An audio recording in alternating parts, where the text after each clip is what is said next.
Good morning, guys. Spencer Albers here with Albers Air Conditioning. I wanted to cover a topic this morning, preventative maintenance. What preventative maintenance is, how we offer it, and the benefits that you'll get as a consumer by having your system under a maintenance contract. We offer maintenance contracts in two ways. We offer the annual agreement, which is the best version, where you get a twice annual cleaning and full diagnostic of your system.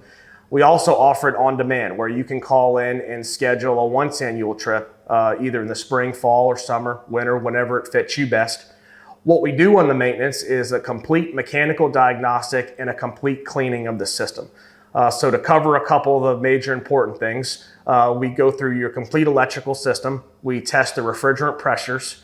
We blow the drain line out on the system, and we also clean the indoor and the outdoor equipment. Other benefits in terms of your warranty, a lot of our customers have newer systems on the market now. These manufacturers don't necessarily require you to be on an annual agreement, but they do require you to have the system cleaned and serviced at least once a year.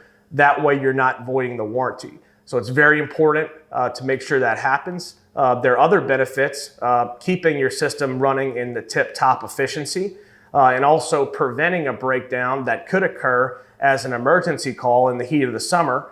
There are a lot of times that we can catch and fix these problems before they become an issue. Thanks for watching. Have a great day.